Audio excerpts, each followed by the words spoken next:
Et on parle pas la bouche pleine, hein? Ah bah si, en fait, ici tu peux. C'est le principe. Ah bah vas-y alors.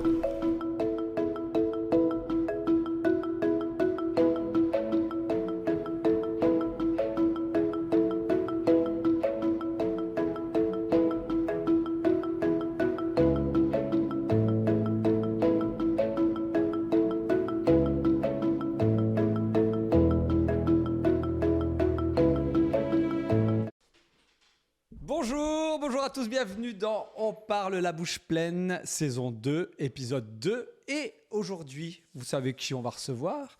Mais avant de vous le dévoiler, de toute façon c'est facile, c'est écrit dans... Alors déjà, il y a déjà beaucoup de monde, hein. Je veux dire bonjour à I am... JPP bien sûr, le sang qui est là, Max Q qui est là, il vient souvent Max Q, c'est rigolo. Robloco, salut Robloco, bienvenue. JPP le sang bien sûr. On parle la bouche pleine, c'est quoi? C'est un podcast en direct sur Twitch et sur Facebook. Bah oui, j'ai 38 ans, donc tiens, le chat de Twitch là que vous voyez là, dites bonjour à Facebook.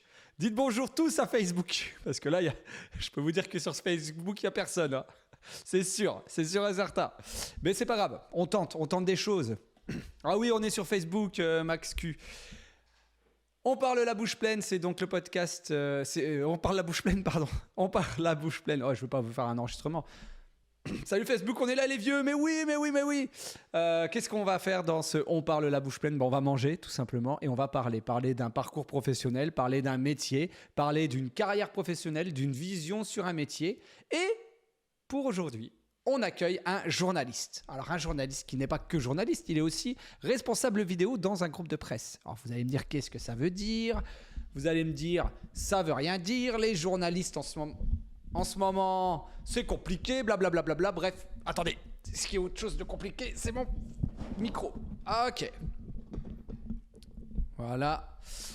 On accueille donc mon invité du jour, Max Q. Oui, il était dans le chat et il est là. Vous êtes là. Allez, notez sur 10 la mise en scène de Max Q sur cette intro. C'était parfait. Franchement, il y a un petit truc. Ça va? Ben, impeccable, et toi? Eh ben ça va nickel, je te règle un peu. Bienvenue, merci beaucoup d'être... il y a du perfect, il y a du GG, il y a tout là dans le chat. Merci d'avoir accepté de venir dans On parle la bouche pleine, Maxime. Première question comme d'habitude, qu'est-ce que tu vas manger? Eh ben, justement, je suis en train de me poser cette question. C'est comment tu fais, toi, à chaque fois? Parce qu'en fait, là, on s'est fait des petits réglages avant. C'était un peu chaotique avec le son, mais il a fallu. Et du coup, j'ai la chance, c'est Inès qui m'a préparé à manger. Mais du coup, là, c'est froid depuis tes 10 minutes d'attente, là, en fait. Donc, Ah, j'aurais dû c'est me froid. prévoir. Ben ouais, du coup. Mais Alors, bon, c'est pas grave, ça sera bon quand même. tu veux savoir mon Là, secret? vas-y, toi, tu manges que des salades, c'est ça? Non, pas du tout. Mon secret, c'est que tout simplement, je fais cette émission depuis le bureau, donc je fais à manger le matin, que je dois réchauffer comme tous les midis. Tous les midis. Donc, j'ai qu'à le réchauffer pendant les 10 minutes d'attente. Voilà ce qui se passe. Et oui. Alors, on fait un gros bisou à Com, qui ne sait pas servir de Twitch, d'accord? Ah, et qui vient de m'envoyer une photo. Je peux la montrer? Bah oui, ouais, je peux la montrer. Regardez-moi ça. Après, on arrête. Regardez-moi ça. Voilà. C'est beau. Putain, il y a du cordon bleu en plus. Ah Là, ouais, il y a du cordon bleu, là, ça y va, là. Et mais comme il sait pas trop se servir de Twitch, il m'a dit, je viens... Comme qui était le premier invité de On parle la bouche pleine. Je vis dans le passé, j'ai du délai. Alors, Maxime Cuvillier, tu es journaliste, d'accord? Là, tu peux parler, d'accord? Le temps que... Je le dis aussi souvent aux invités, parce que le problème, c'est que... on peut vraiment parler. On parle la bouche pleine, et surtout, il faut que... Attends, excuse-moi, vas-y, répète, parce qu'en fait, je crois que quand on se parle dessus, ça fonctionne pas comme t'as pas de casque. C'est pas grave. Ok. Je parlerai que quand tu m'en donneras l'autorisation. Non, pas du tout. Donc je disais, qu'est-ce que tu manges? Pardon, j'ai vu que tu avais du riz. Première question, il est très décousu ce live. Hein. Première question, qu'est-ce que tu manges? Un petit riz, champignons, poireaux, petite béchamel, un peu tiède, mais très bon. Voilà. Très simple. Écoute, petit plat rapide, fait vite fait, parce que là, il y avait pas beaucoup de temps. Ouais, bon bah c'est parfait. Bah écoute, moi je vais aussi dire ce que je mange parce que c'est le principe. Je mange petite pâte avec gruyère et un petit beurre de crevettes que j'ai fait moi-même avec des têtes et des Des têtes et vous savez, les restes des crevettes qu'on mange pas, quoi. Bref. Le gars, il sait faire des Teams, il doit faire des Teams avec le micro allumé. Non, je coupe mon micro. Bon, parce que là, alors, on est- la on première de- question. La première question, Maxime Cuvillier. ASV. 36. Faut que je réfléchisse à chaque fois sur ça. 36. Bah, mec. Et ville Sémery, petit village dans le nord, dans l'Avesnois, pas très loin entre Maubeuge et Fourmies, dans un charmant coin qu'on appelle l'Avesnois. C'est de la campagne, c'est du bocage, c'est tout vert et on est à 1 heure de Lille, à 1h20 de Reims. Voilà. C'est parfait, c'est parfait. Je vais le redire plusieurs fois dans ce podcast en direct. N'hésitez pas à poser vos questions à Maxime, qui est journaliste et responsable vidéo dans un groupe de presse. Maxime, est-ce que tu peux... le maire est charmant, JPP. Oui, tout à fait. Le maire est très charmant. Très, très charmant. Hein, JPP, je montrerai des photos un jour. Et des vidéos. Est-ce que tu peux nous expliquer quel est ton métier, ce que c'est, ce que ça veut dire, comment tu peux vulgariser ce métier ?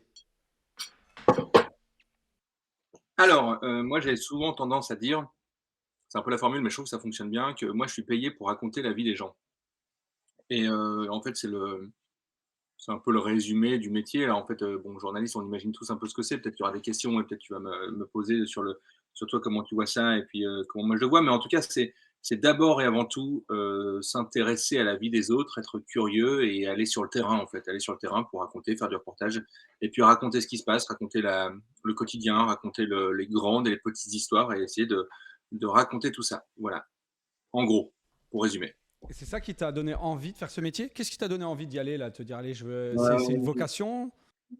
En fait, j'ai toujours aimé, quand j'étais petit, j'ai toujours aimé mes parents étaient dans la radio, en fait, et ils se sont rencontrés à la radio, donc j'ai toujours eu je sais pas, un intérêt pour les médias, ça m'a toujours, hyper intéressé et puis, en fait, collège, j'ai fait atelier, audiovisuel, vidéo et tout. On avait de la chance, un collège à Illy-sur-Noix, en Picardie. On avait beaucoup, beaucoup de moyens de caméras, déjà de montage, enfin, c'était assez fou, le collège, pourtant on était dans le collège, c'était en quoi? Tac, tac, entre 98 et 2002. Tu vois, ça remonte, mais pour autant, il y avait déjà du montage. Il y avait déjà du montage numérique. C'était les premiers ordinateurs, ça s'appelait les Casablanca. C'était les tout premiers ordinateurs de montage numérique qui débarquaient. Sinon, avant, on était obligé de prendre une cassette, avec une deuxième cassette, faire des recopies. Enfin, c'était un peu à l'ancienne. Donc, on avait appris ça, mais sinon, on avait les tout premiers ordinateurs de montage numérique et c'était quand même assez extraordinaire. Donc, on faisait des montages de reportages, de sorties ski, de reportages avec dans les clubs de sport du collège et tout. C'était assez chouette. On faisait des émissions, des directs. On faisait le direct à 3-4 caméras déjà pour présenter toute l'année. On faisait une grande émission. C'était super au collège. Ça, Et puis c'est au au lycée, lycée. j'ai continué. Ah oui, collège, lycée. Ça, c'est cool. D'accord. Au collège, c'est super. Et au lycée, j'ai il y avait toujours un club, mais c'était un club cinéma, tu vois? Donc là, c'était plus, études de films et beaucoup moins, direct, télé, reportage et beaucoup plus cinéma, donc c'est l'option cinéma, donc j'ai continué, j'ai fait ça. Donc ça m'a bien botté, mais je sentais que bon, le cinéma, c'était hyper enfin, ça me plaisait beaucoup, mais il y avait pas ce côté direct, télé, reportage, caméra qui me manquait un peu, mais bon, j'ai continué là-dessus et puis après le bac, j'ai eu la chance de partir à Paris, faire un BTS audiovisuel à Boulogne-Billancourt et là, en option image, donc là, tout ce qui est technique de l'image, donc de la lumière, des caméras, de monter un plateau, et ça, c'était passionnant parce que j'ai découvert un milieu, en fait, que je connaissais pas tant que ça, en fait, et j'ai découvert qu'on pouvait passer une journée pour faire de la lumière sur une image, c'était assez extraordinaire à ce moment-là et vraiment, j'ai vraiment découvert le milieu, le lieu. Je me suis aperçu à ce moment-là que j'avais une culture cinématographique qui était assez naze et donc j'ai bouffé plein de films. J'ai poncé la médiathèque de Boulogne-Billancourt on avait le droit d'emprunter 10 DVD et je me suis fait des séries, je me rappelle d'avoir découvert le réalisateur Jim Jarmusch et je m'étais dit: «Mais j'avais jamais entendu parler avant d'arriver là». Alors que tous mes collègues, eux, connaissaient tous par cœur, moi j'avais jamais et j'ai découvert, fait tous les films, je me suis dit: «Waouh!» Enfin, j'ai vraiment découvert un peu le cinéma à ce moment-là et puis voilà, c'était super. Enfin, je me suis dit: «Bon, bah, le cinéma, c'est ça qui m'intéresse, l'image, la technique» et enfin voilà, je me destinais à ça. Je voulais du coup être directeur de la photo, chef opérateur, enfin voilà, c'est ça qui et puis un jour, dans les intervenants et ça, je me rappelle très bien un moment un peu marquant. Dans les intervenants, il y a un JRI, donc journaliste reporter d'image, c'est les caméramans à la télévision. François qui vient et qui est mais du coup, je mange pas en fait, je cause, mais je mange pas en fait. Du coup, c'était déjà froid, ça va être encore très froid maintenant. Vas-y, vas-y. Mange un petit peu. Non, non, Je vais reformuler parce que, alors, faut savoir, Maxime, vous allez pouvoir l'écouter pendant des heures. Pourquoi ? Parce que c'est son métier de raconter des histoires. Il l'a dit, le métier de journalisme, c'est raconter la vie des autres. C'est vrai. Enfin, moi, je conçois un peu ça comme ça aussi. Euh, Par contre, enfin, je vous le dis, on va parler aussi du journalisme d'avant et le journalisme de maintenant. C'est-à-dire que moi, je trouve qu'il y a une évolution quand même sur le journalisme qui est arrivé ces dernières années. Tu me diras ce que tu en penses, Maxime. Tu hoches la tête, c'est très bien. Moi, tu racontes ce que tu veux. Donc voilà, ça, si vous avez des questions sur ce point, allez-y. Petite question en attendant, est-ce que c'est une bonne situation ça c'est Flo qui pose la question. Est-ce que c'est une bonne situation, journaliste? Sans faire le Oui, monologue. oui. Faut pas se mentir, quand tu es pigiste et que tu cours de rédaction en rédaction, ou de petits boulots, de petites missions ou de petits contrats, c'est pas toujours très sympa, et que tu dois, voilà. Moi, j'ai la chance d'être en CDI dans une boîte, c'est beaucoup plus confortable. Donc effectivement, ça dépend les types de contrats, ça dépend ce que tu fais, ça dépend de ton quotidien. Donc c'est plutôt les missions sont quand même toujours très chouettes, parce qu'on a quand même un métier qui est quand même extraordinaire. Néanmoins, dans la réalité, de manière administrative, c'est pas tout le temps terrible. Et donc je reviens du coup sur Le lycée. France Oh, 3 BTS à Boulogne-Billancourt. Exactement. Donc on passait nos journées, on passait pas toutes nos journées, mais 3 jours par semaine. Je crois que on a à peu près 2 jours de cours théoriques, puis le reste, c'était beaucoup de pratiques. On avait beaucoup de pratiques. Et, et là, on passait notre temps à faire des mini courts-métrages, de la lumière, de passer d'une matinée à un midi, soirée, en une seule journée, en essayant de bouger les projecteurs et tout. Enfin, on faisait plein de tests là-dessus. C'était super. On passait toute la journée sur le plateau. Mais je sentais, je sais pas, il me manquait un truc, enfin bref. Et puis un jour, donc il y a ce JRI de France 3, donc caméraman, journaliste, reporter d'images, qui vient pour nous faire un cours. On avait régulièrement des intervenants qui venaient de grands médias pour nous donner des cours et faire des exposés, des conférences. Et puis là, en fait, il nous dit: «Bah tiens, prenez les caméras que vous avez, puis allez faire des micro-trottoirs». Et micro-trottoir, c'est un peu le niveau zéro, enfin la base du métier de journalisme télé, et que j'aime pas plus tellement faire maintenant, mais néanmoins, le simple fait de prendre une caméra, de la mettre sur l'épaule, et puis d'aller dehors, et puis de rencontrer des gens, et puis au bout d'1 heure, 2 heures, ou à la fin de la journée, d'avoir un truc qui est monté, c'est peut-être pas la meilleure des images, ça bouge un peu, voilà, mais au moins, tu es allé sur le terrain, tu as rencontré du monde, tu es sorti, et je me suis dit: «OK, à partir de maintenant, c'est plutôt ça que j'ai envie de faire. C'est plutôt de la télé, ou plutôt du reportage, ou plutôt du documentaire», et c'était plutôt ça, plutôt que le cinéma. Où là, je me dirigeais vraiment vers ça, je voulais après, j'avais commencé à réfléchir à faire, l'école Louis Lumière après le BTS, à préparer le concours, et le BTS nous y préparait vachement bien. Mais je me suis dit: «En fait, non, c'est pas le cinéma et c'est pas l'image que je veux faire, c'est vraiment de la télé, du reportage et à rencontrer les gens». En fait, c'est comme ça que j'ai un peu vrillé, et après le BTS, j'ai fait une licence, journalisme à Valenciennes. Où on s'est rencontrés. No spoil, Maxime et moi, Exactement on ça, a été. on s'est aperçu, quand on s'est rencontrés bien des années après dans notre boîte respective, on pourra en parler, qu'effectivement, à Valenciennes, moi j'ai fait la licence Joris, licence pro Joris, donc journaliste, reporter d'image en fait, parce que c'était exactement ça. Et toi, tu étais là-bas, et on a eu des cours. Oui, du droit de l'audiovisuel en commun. Un mardi, Voilà. je sais plus c'était quand, mais on a eu un bout de notre semestre en commun, ouais. Alors on dit pas la Dream déjà, Flo. Qui dit là? Peut-être que maintenant on dit la Dream, j'avoue. Non, mais c'était le grand débat à la fac. On dit les Dream. C'est le département. À notre époque, Maxou, ça s'appelait le département de recherche et d'enseignement audiovisuel et multimédia. Voilà ce que voulait dire Dream. Et c'était un rêve. C'est un bon acronyme, non? Là, il était dans le bâtiment d'à côté, excuse. Ok, donc là, tu arrives, JRI, tu as une licence 3 professionnelle en poche. Ouais. Pardon. Qu'est-ce qu'on fait après ça? Attends, juste un truc, je reprends, excuse-moi, je te lance et puis je te coupe. Je suis pas un très bon journaliste, moi. Je suis sur Twitch, on est à la maison.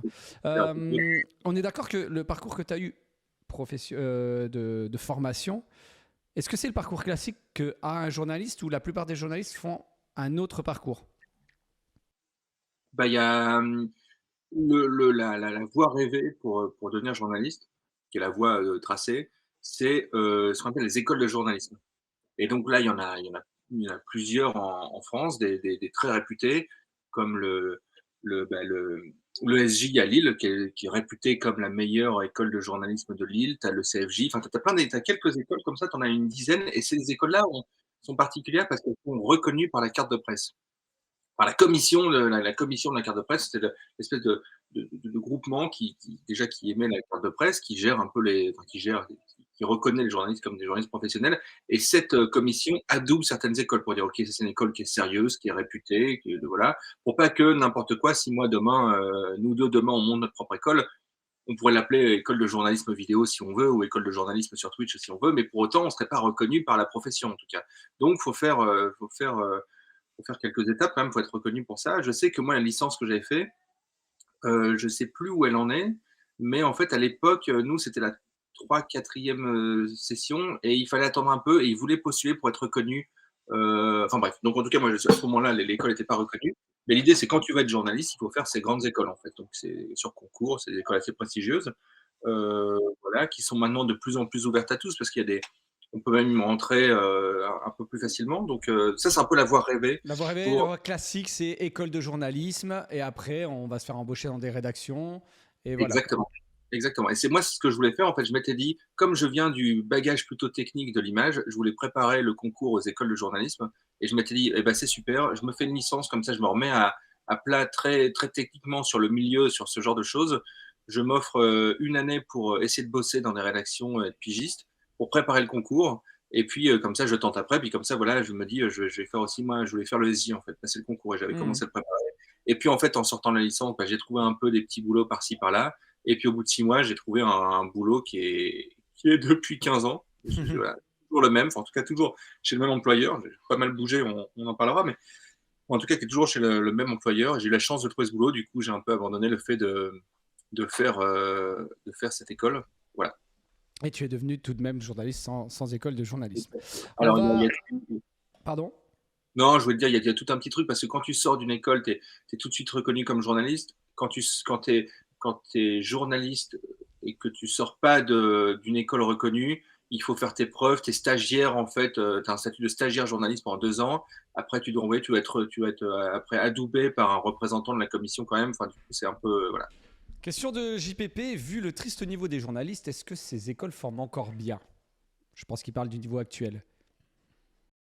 Bah, le triste niveau, en fait, je ne sais pas s'il y a un triste niveau. C'est-à-dire que quand on dit triste niveau, j'imagine que JPP fait le focus sur ce qu'on voit actuellement, c'est-à-dire peut-être l'excitation des chaînes d'infos en continu ou les reportages un peu putaclic ou ce genre de choses. Et ce qui fait qu'au final, tu as quelques rédactions ou quelques journalistes qui bossent pas bien et qui mettent un peu le discrédit sur tout l'ensemble de la profession. C'est exactement comme en politique, en fait, tu as pas mal de députés ou d'hommes politiques qui sont pas tellement respectables ou recommandables, qui jettent le discrédit sur tous les autres hommes politiques qui eux mettent leur vie dans le collectif, enfin, et qui du coup eux bossent bien. Donc du coup, c'est un peu compliqué, c'est un peu compliqué cette question en fait, parce que voilà. Donc en fait, je pense il y en a quelques-uns, je sais peut-être une minorité, j'en sais rien, j'ai pas vraiment bossé le sujet, mais qui disent, enfin qui salissent un peu le métier, en fait. Voilà. Ce qui fait qu'après, tu as plus confiance, mais exactement comme tu as plus confiance aux hommes politiques. Et puis, en fait, voilà. Et c'est toujours pareil, tu en as 20% qui font chier, 80 qui bossent bien, mais du coup, on se focus sur les 20%. Ouais. C'est toujours cette théorie, souvent dans la vie, la théorie des 80-20, où on sait souvent avoir avec ça, en fait. Voilà. La majorité qui dormante et la minorité qui ouvre sa gueule. On va dire, Et si je on pense compare que avec c'est, les commentaires, tu vois. ouais, ouais. Mais je pense que oui, ces écoles forment bien. Elles forment techniquement bien au métier de journaliste. Et qu'est-ce que c'est que techniquement? C'est d'avoir les bases qui sont au moins toujours les mêmes et qui doivent être la règle des journalistes. Moi, je me rappelle d'un prof, souvent les phrases qui m'ont fait ou sur lesquelles je me base toujours, c'est toujours les mêmes phrases que j'ai entendues pendant cette licence de journaliste et qui m'ont bloqué. Il y en a deux trucs. C'est notre prof nous a dit le premier jour, un peu scéniquement, je me rappelle, mais c'était pas mal le responsable de la licence. Il avait laissé ouvrir la porte, on rentrait tous, il laisse la porte ouverte. Premier truc qu'il nous dit, pour faire ce métier, il faut aimer les gens. Si vous n'aimez pas les gens, la porte elle est ouverte, vous pouvez y aller. Évidemment, tout le monde est resté, machin et tout, mais ça m'a vraiment marqué parce que il faut vraiment aimer les gens. Et ça, c'est un vrai truc. En fait, au-delà de la blague de oui, oui, bon, moi j'aime bien les gens, il y a un truc d'aimer les gens, de respecter, d'aller au contact, d'aller sur le terrain, tu vois. Donc ça c'est hyper important parce que bon, après on pourrait parler aussi des journalistes qui sont que sur leur bureau, ce genre de choses, qui restent en desk comme on dit. Ça c'est intéressant aussi évidemment, mais il faut quand même néanmoins, pouvoir aller sur le terrain et aimer ça en fait. Ça c'est hyper important. Et puis la deuxième phrase qui est hyper importante et qui est un peu la base, c'est vérifier, revérifier, et puis une fois qu'on a vérifié, eh ben, il faut revérifier une troisième fois. Puisque on a un métier qui a au moins une responsabilité. Euh, Moi, on en parlera après, mais le journalisme que je fais actuellement est beaucoup plus cool. Enfin voilà, je suis moins sur les sujets chauds, mais en tout cas, il y a quand même un truc, c'est qu'on a au moins une responsabilité. Et les écoles, pour revenir sur la question de JPP, les écoles forment bien à ça pour la crédibilité. Il faut vérifier, vérifier, revérifier, revérifier encore et être sûr et certain, multiplier les sources et ne publier, ne produire et ne diffuser que lorsqu'on est sûr de notre coup, quoi, voilà. Donc ça, on pourra en parler. Exemple en tête, là, on pourra en parler sur. Enfin, voilà, il faut vérifier. Vérifier, vérifier, vérifier. Il y a Voilà. Flo qui est un peu en colère parce que c'est trop chiant, c'est toujours trop génial de t'écouter. Et donc il y a zéro van, on peut rien faire, t'es trop bien. Ce que tu dis, c'est trop bien. Donc il est fan de toi, Flo. Il y a JPP qui trouve que tu as trop bien répondu. On fait un bisou à Aurore qui vient d'arriver et qui dit pour le 80-20, j'ai déjà eu la preuve avec mon frère. J'imagine que ton frère est journaliste ou alors c'est fait avoir par un journaliste, j'en sais rien. Tu peux nous dire plus en commentaire. Question, comment tu définirais ton métier de journaliste en 2009 quand tu as commencé par rapport à maintenant? Est-ce que déjà c'est le même métier? Tu as déjà répondu que non, mais quelles sont les différences? Comment c'était avant, comment c'est maintenant? Alors, j'ai dit que non déjà. Moi, je pense que ça, c'est sûrement très un peu symbolique ou charmant, mais en vrai, c'est peut-être pas la vérité. Mais je pense que le métier de journaliste n'a pas vraiment évolué depuis 100 ans, en fait. Tu vois, qu'en ce sens où l'idée, c'est d'aller au contact des gens, de raconter des histoires, de raconter la vérité, de rendre compte de la vérité, de rendre compte des bruissements du monde et de rendre compte de ce qui se passe en tout cas à l'autre bout de la planète ou au bout de la rue en fait, parce que ça, le grand reportage peut démarrer vraiment au bout de la rue, vraiment, vraiment, et de raconter ça en fait, et de raconter ça avec des sources vérifiées, avec du reportage, avec de la vérité, en ayant vérifié, vérifié et revérifié. Donc en ce sens-là, le métier a pas tellement évolué en fait, et tant mieux qu'il n'évolue pas. Et je pense que et je pense, on pourra en parler, mais encore plus avec l'intelligence artificielle, avec les réseaux, je pense que ça devrait être encore plus ça, en fait. Donc en ce sens-là, le métier a pas du tout bougé, et tant mieux, en fait, à ce niveau-là. Après, comment il a bougé? Eh ben, c'est très simple, c'est là, par contre, techniquement. C'est-à-dire que moi, quand j'ai démarré le métier, j'avais des très grosses caméras sur l'épaule, les trucs où on nous disait, de toute façon, les JRI qui démarrent à 40-45 ans, ils ont plus d'épaule et ils doivent se reconvertir parce qu'ils ont l'épaule pétée, parce qu'on avait des grosses caméras qui faisaient 12 kilos, 12-15 kilos sur le dos, sur l'épaule, comme ça. Donc, voilà. Là, j'ai commencé avec des caméras comme ça, et maintenant, on tourne avec ça, quoi. Voilà. Et en ce sens-là, ça a changé. La technique a changé pour capter les images, mais les techniques d'interview n'ont pas tant que ça changé, même s'il faut un peu plus de rythme maintenant, mais ça n'a pas tant que ça changé. La technique de diffusion et la temporalité, ça a changé. Parce que c'est-à-dire que moi, quand j'ai vraiment démarré en 2009, c'est-à-dire que j'ai démarré dans une télé locale et régionale qui s'appelle WEO, la télévision des Hauts-de-France. Et l'idée, c'était une télévision classique à l'époque. Le web balbutiait, Facebook avait à peine un an, Twitter, j'en sais rien. Les bitcoins venaient d'arriver et je m'étais dit, est-ce qu'il faut en acheter ou pas? Et peut-être qu'on aurait dû. Euh, Arrête, on a tous vécu ça. je me rappelle très bien du moment où, enfin bref, on s'en fout, c'est pas. Mais et à ce moment-là, le parcours classique, c'était tu fais ton reportage dans la journée, tu le montes, tu le diffuses le soir, et puis on recommence comme ça le lendemain, en fait, comme un journal. Tu produis toute la journée, ça imprime le soir, la nuit, et le lendemain matin, la nouvelle est publiée. Et puis est arrivé Internet, bon voilà, je fais pas le tableau, les réseaux sociaux et tout ça. Et là, ça a pété la temporalité du métier. C'est-à-dire qu'après est arrivé à l'Internet où, avec les questionnements de est-ce qu'on le met dans le papier, est-ce qu'on le met sur le site, est-ce qu'on le met avant, est-ce que machin et tout, où est-ce qu'on met la priorité. Et en tout cas, il y a un truc qui, autant la production de l'information, aller sur le terrain, ça n'a pas changé. La technique a un peu évolué évidemment, mais c'est la temporalité qui a complètement, là, ça a complètement pété. Et non seulement ça a pété, parce qu'après il y a les réseaux sociaux qui sont arrivés, et après il y a c'est là où c'est le bordel en fait. La diffusion est devenue le bordel en fait. Et là, ça a vraiment changé. Et là, on pourra en parler, mais c'est là où c'est devenu le bordel. Voilà. Mais le métier est resté assez sensiblement le même, je pense. Ouais. Et comment tu... Bah vas-y, on va continuer là-dedans. Quand tu dis ça a pété, ça a été un peu le bordel, ça a été tout ça, c'est-à-dire par rapport à la temporalité, parce que c'est vrai qu'avant, Je vais être très schématique.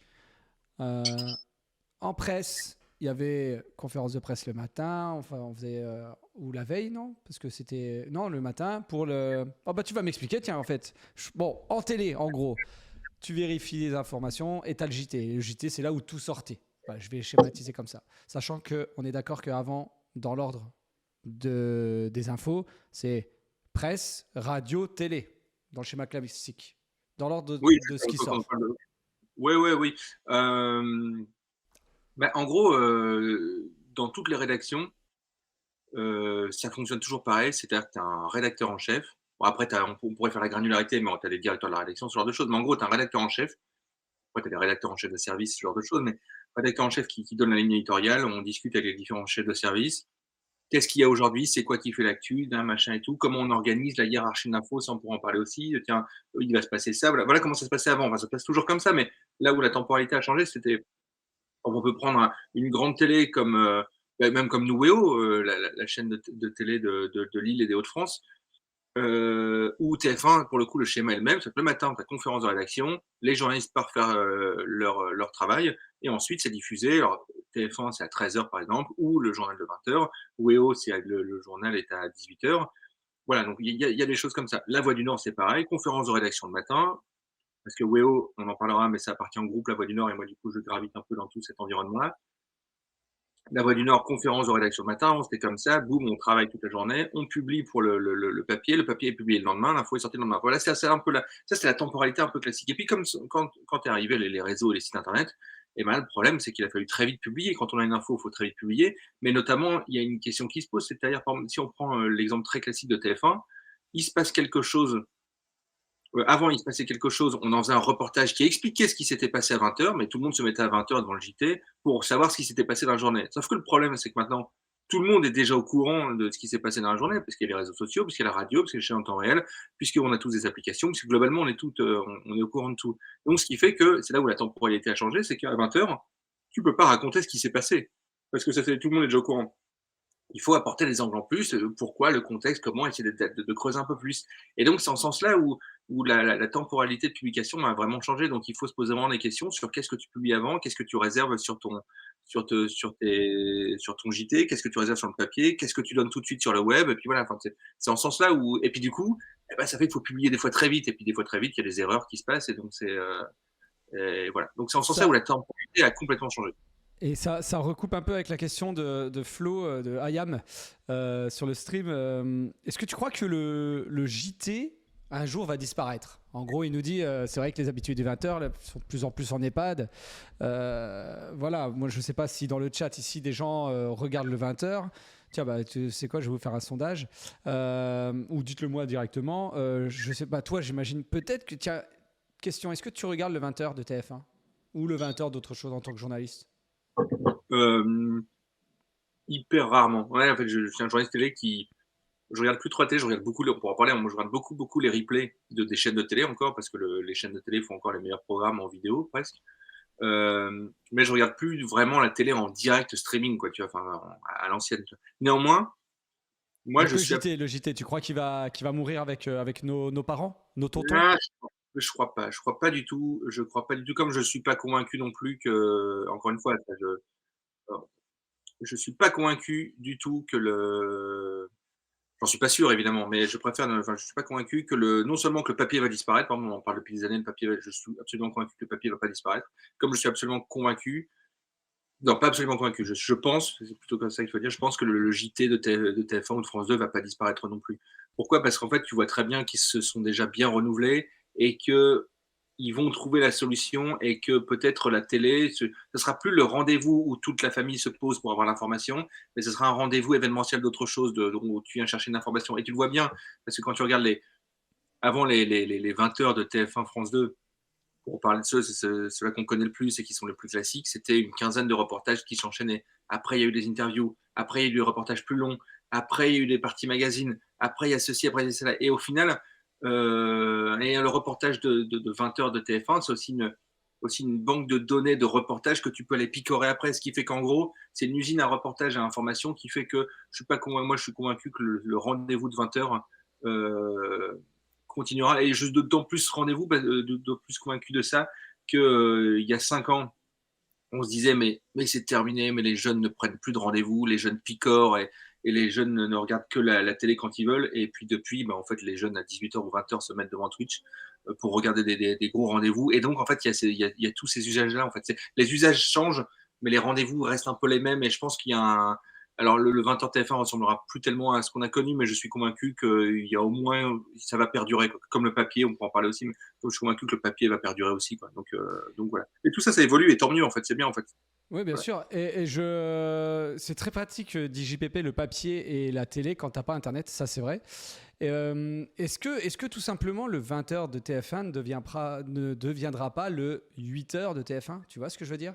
Est-ce que la grosse messe d'infos viendra pas le matin? Je sais pas. Non, Est-ce mais que c'est en fait, possible ça, tu crois?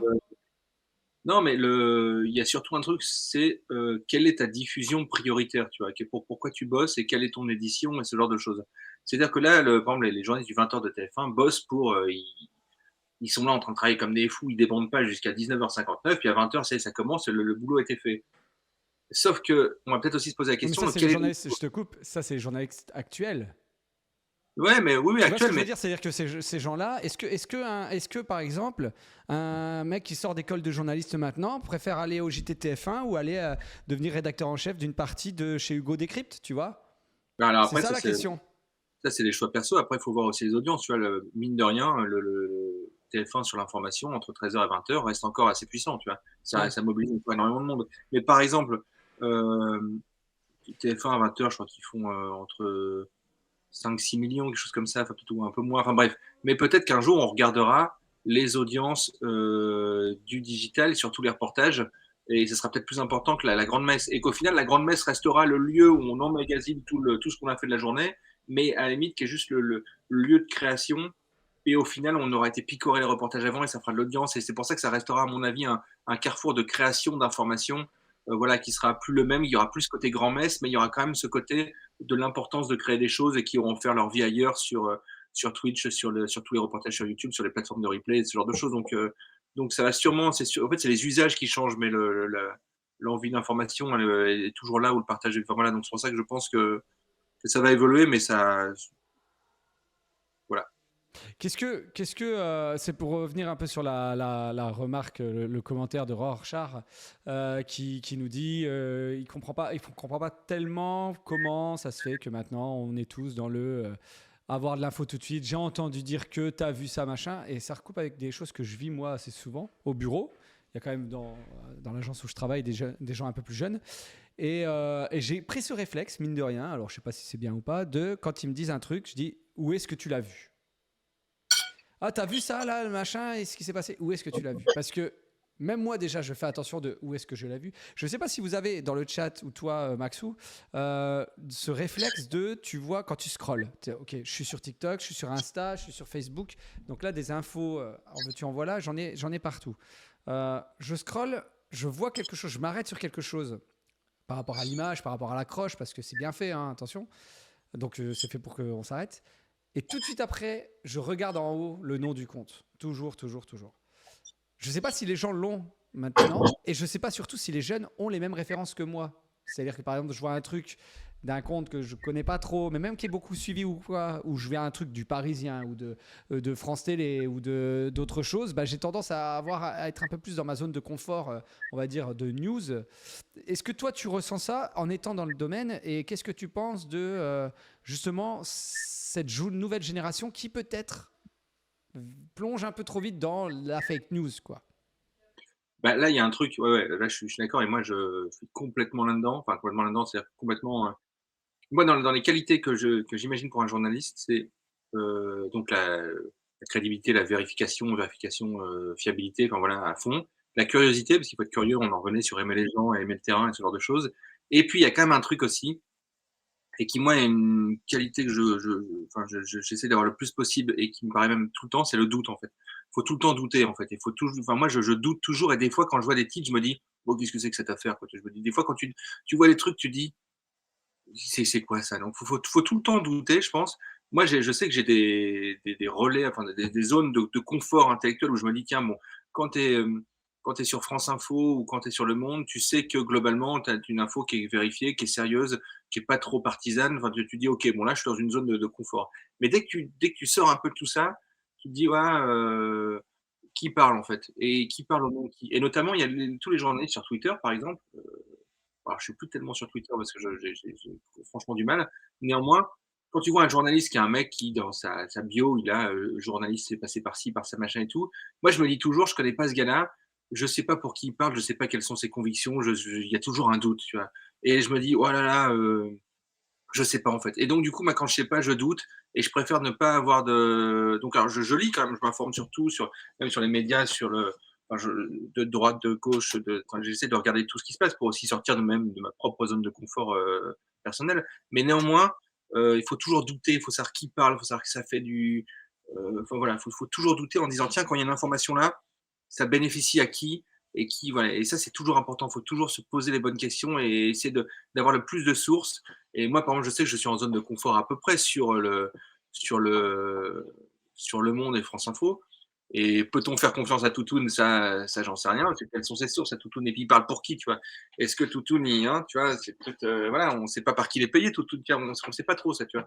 Et donc, voilà, ça c'est compliqué. Donc c'est pour ça qu'il faut toujours douter et il faut toujours, même quand tu vois des titres et des choses qui t'étonnent, il faut essayer d'aller chercher ailleurs, de multiplier les sources et d'essayer de recouper, en fait. Même quand on n'est pas journaliste, il faut presque faire un travail de journaliste, c'est-à-dire que quand tu as une information, tiens, mais je vais quand même aller la recouper, voir ailleurs si les autres en parlent et puis vérifier un peu et me faire mon propre avis là-dessus. Et puis moi, en tout cas, je me méfie surtout, surtout, surtout, surtout, gros warning pour moi, des gens qui ont l'air d'être sûrs de leur coup. Tu vois, tu es avec les télés flux continu, les chaînes en info continu.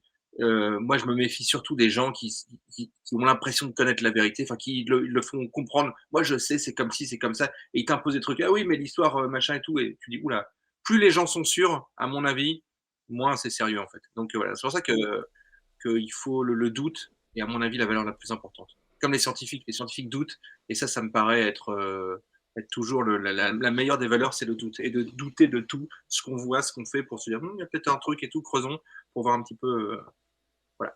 Ok. Par rapport à. Alors, bon, JPP, peut-on faire confiance à Toutoun? Tu l'as dit. Je ne sais pas, il est au Marnais. Bref, bon, c'est vrai que. Mais moi, je ne suis pas journaliste. Par rapport à ce que tu disais, le côté sur certaines chaînes où tu te dis quelqu'un, un journaliste qui va être très tranché, qui va avoir des opinions.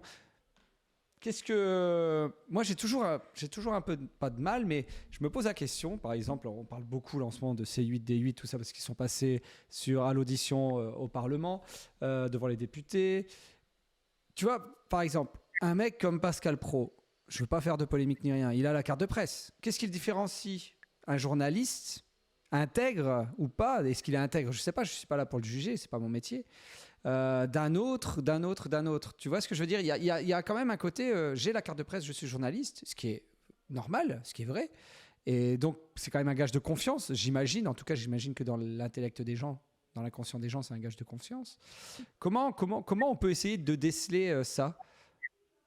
Être Bah, il y curieux, a vérifier tout?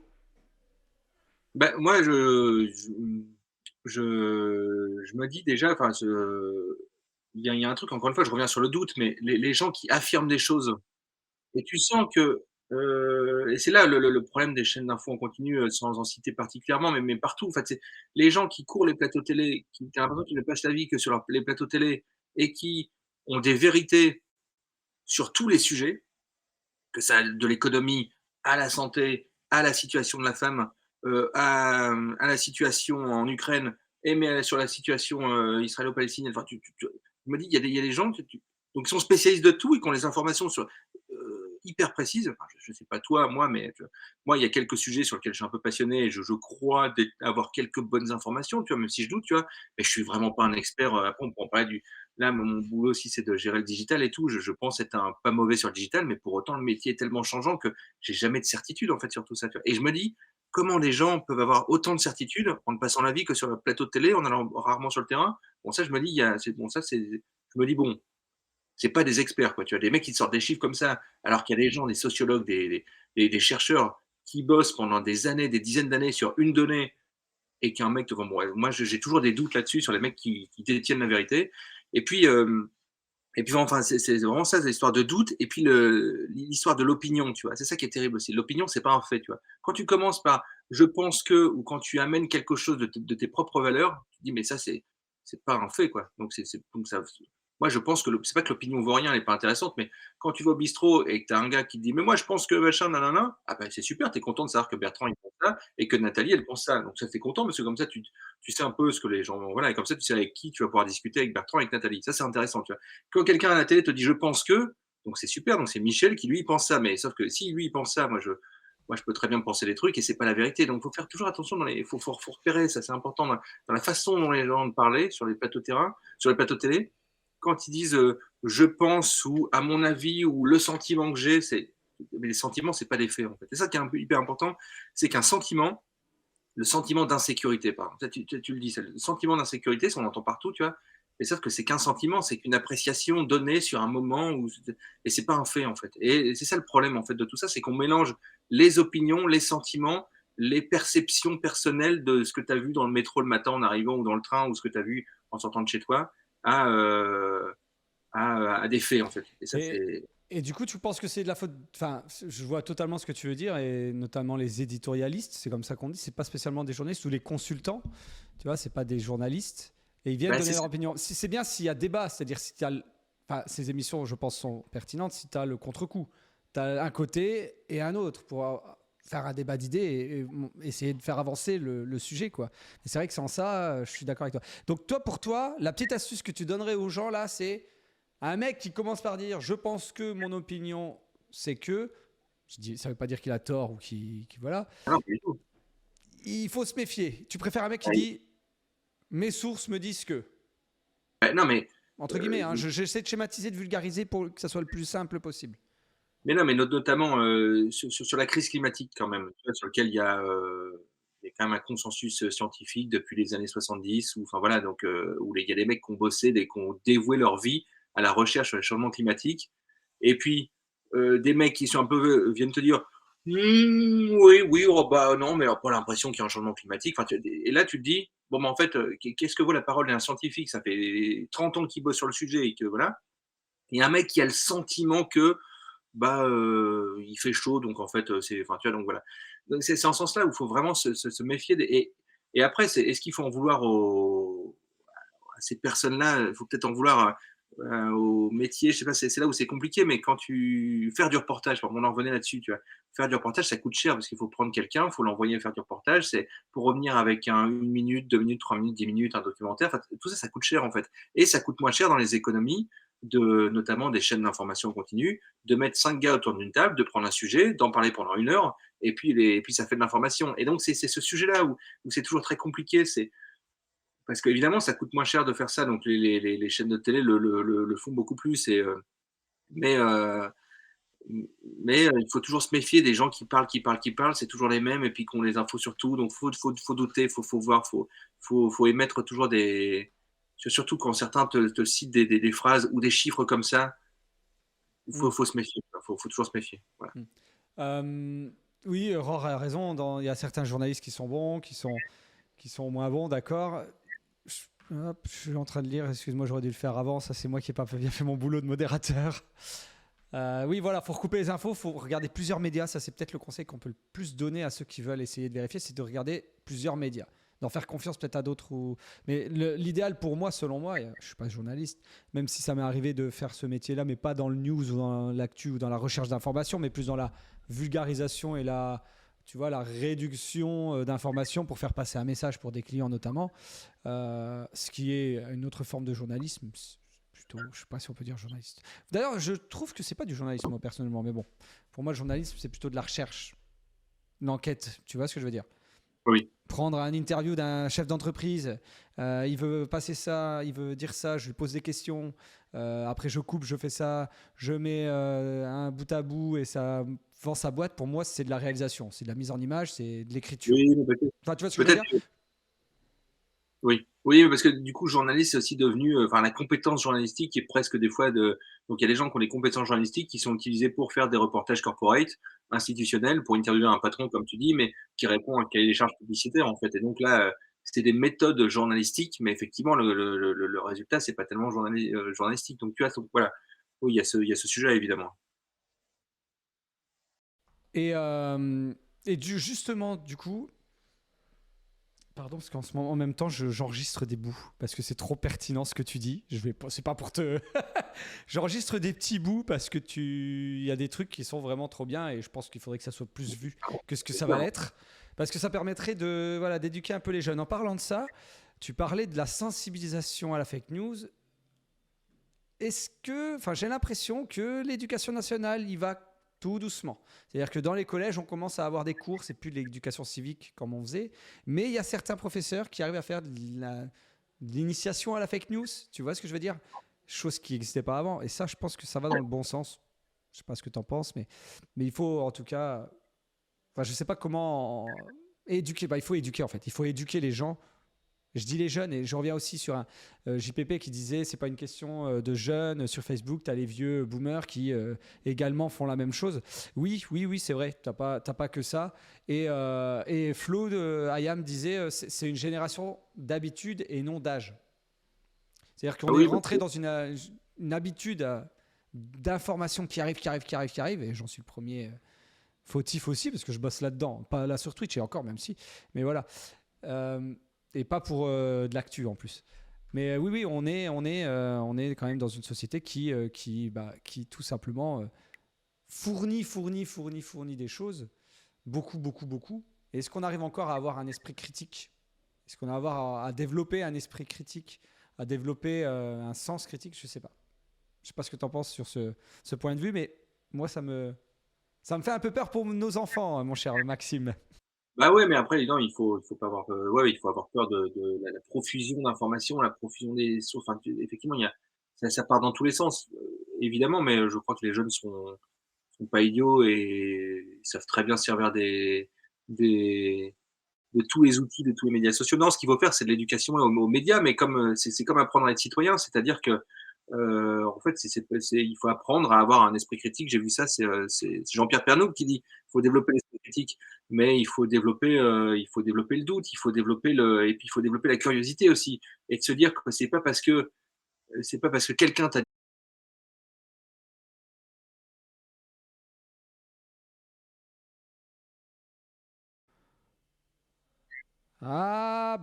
Je pense que Maxime, on n'est plus que tous les deux. On va revenir, le chat, vous inquiétez pas. C'est bon, ça revient tout doucement. Voilà, ça revient tout doucement. Vous êtes là. Dites-moi quand vous êtes revenu, comme ça au moins, voilà, à câble Internet. C'était bien, il faut s'abonner pour la partie 2. Vous voyez, ça y est, c'est revenu. Ok, merci. Alors attendez, on va laisser au débit le temps de remonter tranquillement. Il est en train. 3200, vous voulez que je vous dise tout? Peut-être couper Facebook. Il y a du monde sur Facebook. Tiens, on va faire une petite pub en attendant pour mes réseaux sociaux. D'accord? Et on va faire une petite pub pour les réseaux sociaux de Maxou. Maxou, est-ce que tu veux nous, tout simplement, je lâche quoi, un petit Instagram comme ça? Non, tu peux lâcher un petit Instagram si tu veux. Un petit Weo? Si tu peux. Oh bah tiens, par contre, tu peux carrément partager les weo.fr. Ça, c'est intéressant pour la bonne et la belle actualité de la région Hauts-de-France. Alors, vous savez quoi? On va tout de suite. Je mets un petit weo.fr. En plus, c'est le 100 weo, hein, quand même. J'ai commencé là-bas, donc faut pas déconner. On va tout de suite continuer sur un sujet qui est vaguement venu dans le chat à un moment donné. La pluralité du journaliste. Parce que tu vois, je disais que moi, je bosse pour une boîte de prod et je fais du journalisme, entre guillemets. C'est-à-dire que je vais poser des questions pour faire des reportages qui vont être utilisés en termes de communication pour une entreprise privée, publique. Je bosse aussi pour des administrations, c'est pas un souci. Sauf que moi, je ne suis pas journaliste. Même si je fais, comme tu dis, je prends des compétences d'un journaliste pour faire mon métier, pour arriver au but de faire une publicité. Est-ce que la question du pluralisme du journaliste se pose de plus en plus? La pluralité, pardon. J'ai fait un mauvais... Peut-être je me suis trompé. Et l'intégrité surtout. Parce que ça commence un peu dans l'air du temps. C'est chiant d'en parler parce que je veux pas être un remueur de caca ou quoi, de pointer du doigt les mauvais comportements. Je veux pas faire ça. Parce que la majorité des journalistes bossent bien et sont pas, comme certains peuvent le penser, sous l'égide d'un patron qui leur dit tu dois dire ça, tu dois dire ça. Mais ça, on l'entend. Quel est ton regard là-dessus, sur ces questions que les gens se posent? En fait, le truc, c'est que encore une fois, il faut être dans des espèces de zones de confiance et là, récemment, il y a eu alors je sais plus ce qui c'est, mais il y a eu une histoire à France Info, par exemple, avec un journaliste, qui aurait participé, alors j'ai pas vu la suite, qui aurait participé à la genèse du bouquin de Jordan Bardella, tu vois? Et donc ça et en fait et le mec dit: «Oui, mais moi je je fais ce que je enfin, je rencontre des hommes politiques, voilà, je peux aider à écrire des bouquins, enfin ceci».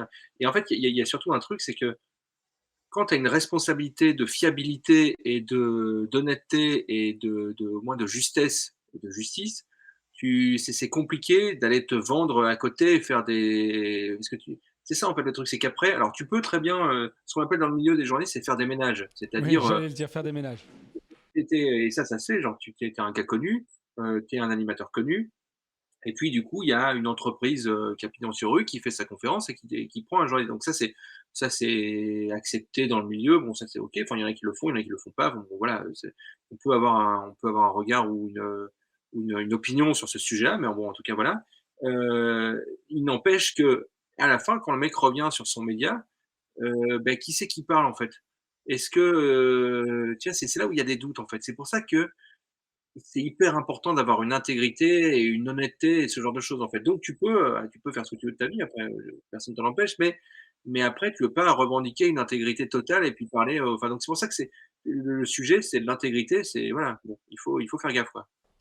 Rohr nous raconte une petite anecdote. Il y a 10 ans, son école a fait circuler exprès une fake news dans l'école pour voir comment les gens allaient réagir. Une belle expérience sociale, moi, je trouve. Ah, c'est génial. 77% de l'école qui ont cru. L'école avait dit qu'ils allaient fermer dans l'après-midi, donc il y avait seulement 30% d'élèves présents l'après-midi. Même les parents y avaient cru sur le fait que leurs enfants leur avaient dit il n'y a pas école, viens nous chercher, et étaient venus chercher leurs affaires. C'est fou. Rohr était resté bien sûr parce qu'il était déjà très intelligent. C'est pour ça qu'il follow cette chaîne. Si vous êtes sur cette chaîne et que vous êtes en train de regarder, n'hésitez pas à follow si vous aimez ce qui se passe et ce que vous voyez, ce que vous entendez. Non mais voilà, clairement c'est problématique aujourd'hui, le mélange des gens, un style et un doute toxique. Oui, c'est vrai. C'est possible. Pour revenir sur les ménages, encore une fois, moi, dans une com, qui bosse dans une agence de com, oui, ça nous arrive de faire des congrès pour des syndicats, des confédérations. Et effectivement, quand c'est des sujets, ils aiment bien inviter pour animer les tables rondes parce que ce sont des congrès où tu amènes d'autres personnes qui ont des points de vue pour faire sortir des idées pour un domaine. Voilà, dans un domaine d'activité. Pour essayer de faire avancer, faire bouger un peu les milieux. Et c'est vrai qu'il est déjà arrivé que des journalistes très connus viennent présenter ces congrès-là pour animer les tables rondes, pour relancer, pour animer le débat, quoi. C'est pas, effectivement, comme tu dis, quid de la question de l'intégrité dans la foulée.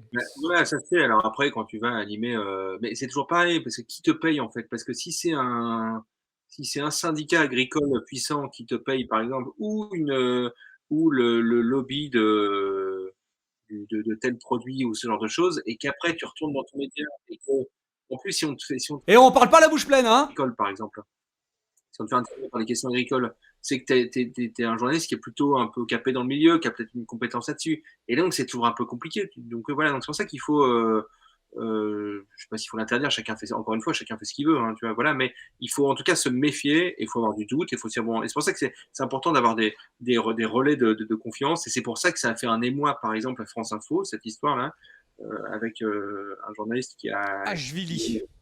Jean-François Akili, Akili, pardon. qui est un bon intervieweur, politique, sauf que du coup, en plus qui est sur France Info. France Info, c'est quand même un média qui est quand même, relativement neutre, impartial et tout. Mais qu'est-ce que ça fait du coup? Et tu peux te poser des questions et donc du coup, tu te dis ouais, par exemple, c'est un relais de confiance et puis tu dis: «Ah mais il y a un mec qui bosse avec» mais cela dit, il aurait écrit un bouquin avec Mélenchon, ce serait exactement la même chose en fait, hein, tu vois? C'est juste que du coup, il y a un émoi évidemment à France Info, à Radio France, tout le monde en parle parce que du coup, ça jette un peu le. Et on revient sur le 80-20, c'est que du coup, tu as un mec qui pourrait jeter l'intégrité de tous les autres, en fait. Et on pourrait dire, ah ben, France Info, c'est une chaîne qui roule pour le Rassemblement national. Et boum, tu fais des gros raccourcis qui vont bien, et puis c'est parti. Et donc, c'est en ce sens-là où faut toujours se méfier, quoi, tu vois. Et est-ce que JPP dit, pour les conférences dont je parlais, il dit, mais il suffit d'un animateur pour faire ça, pas d'un journaliste. Le truc, c'est que la plupart des animateurs, maintenant, sont journalistes, ont à la carte de presse. Dès que tu vas animer une émission qui va parler un peu d'actualité, t'es peut-être pas journaliste comme on peut l'entendre, mais t'as la carte de presse. C'est quand même des journalistes. Je veux dire, ils sont quand même écoutés et leur parole vaut, entre guillemets, quoi. Sorti de Après, l'antenne ou bien de la sûr. rédaction pardon, excuse-moi, vas-y. Non, je disais, après, dans ces cas-là, tu t'offres quand même aussi la notoriété de quelqu'un qui est connu. Et les gens qui sont connus, c'est les gens qui font qui passent dans les médias. Donc, c'est pour ça que, mais comme tu pourrais prendre maintenant des influenceurs, des gros streamers ou des gros youtubeurs, en fait, voilà. Donc, bon. Oui, t'as Et raison. en plus, sur pareil, il faut toujours se méfier faut toujours avoir un petit doute, savoir qui parle et dans quel contexte et pourquoi. Et c'est pour ça qu'il faut.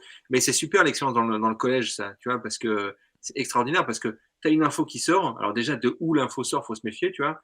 Est-ce que, j'en sais rien, mais est-ce que, imagine, parce que pour revoir les trucs que tu scrolles sur Internet, où tu vois une info qui pourrait passer comme ça dans ton flux, est-ce que, imagine, tu roules, tu es sur une route de campagne, tu roules, il y a un mec qui te dépasse, qui ouvre sa fenêtre et qui te hurle une vérité et qui repart après avec ta voiture, est-ce que ce gars-là, tu vas le croire? Tu vas te dire, mais qu'est-ce que c'est que ça, tu vois?